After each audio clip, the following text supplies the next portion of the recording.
Si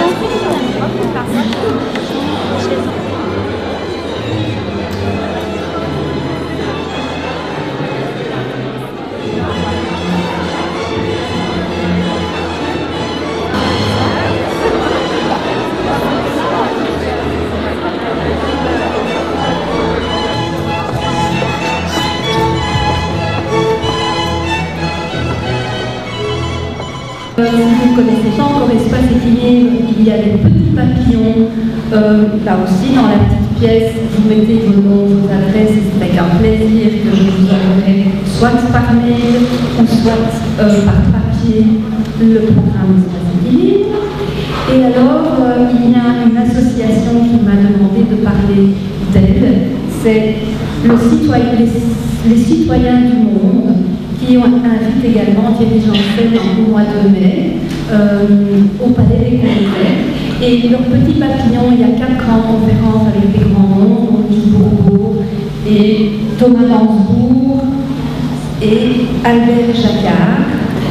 Donc tout se passe au Palais des Congrès. Donc vous avez leurs petits papillons qui sont également à la table de publicité d'Espace Équilibre.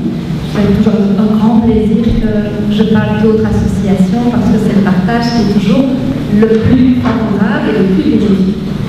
Donc maintenant, je vais le faire et je vais laisser la parole à Thierry Janssen, qui se présentera certainement mieux que moi, mais déjà, c'est un auteur déjà très très connu, il est chirurgien et maintenant thérapeute, donc je vous laisse la parole avec des défis positifs et je vous souhaite une très très belle soirée.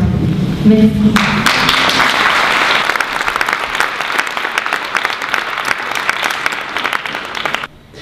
La médecine n'y échappe pas. On passe beaucoup plus de temps et on investit beaucoup plus d'argent à réparer ce qui ne va pas qu'à prévenir les maladies en promouvant ce qui pourrait aller bien. Et j'essaie de faire un travail qui consiste à réunir des cultures qui ne se parlent pas à propos d'un sujet qui devrait tous vous intéresser puisqu'il s'agit de nous. Et en particulier d'un sujet qui me touche parce qu'il fait partie de mon parcours, à savoir la souffrance, la maladie, la médecine et la santé. La bonne santé.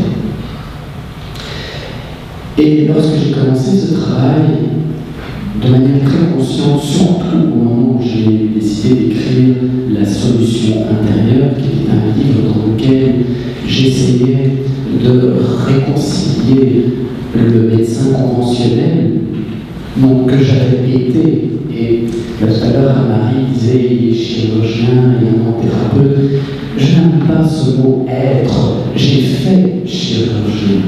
Et je fais thérapeute, mais je suis d'abord un être humain qui fait des choses. Et je refuse de m'identifier à ce que je fais, car je crois que si on s'identifie trop à ce qu'on fait, on ne peut rien faire d'autre. Et le jour où on ne peut plus le faire, on est perdu. Quand je suis rentré en Europe, à l'été 2010, j'étais convaincu que je n'écrirais plus. Et puis, habituellement, mes livres arrivent, je les vois. Et j'ai vu le défi positif. Je suis moi-même tombé malade. Et j'ai été, je n'ai pas envie de dire la victime, en fait ça m'est arrivé comme ça, comme un truc qui vous tombe dessus en quelques secondes, puisque j'ai été paralysé à moitié du corps en même pas 1 heure de temps dans le train qui m'emmenait de Bruxelles à Paris. On a manqué de psychologues cliniciens, car les psychologues faisaient essentiellement de la recherche en laboratoire au départ, sur les motivations de l'individu, sur toutes sortes de caractéristiques, des traits de personnalité. Ce sont ces gens qui considèrent que la maladie est d'origine psychologique et exclusivement psychologique. Et de ne pas reconnaître la complexité de la maladie, la complexité de la vie. Car la maladie est une expression de la vie. Donc c'était loin d'être évident dans une culture comme la nôtre que l'on s'intéresse, et en particulier dans la psychologie, aux aspects positifs de l'expérience humaine.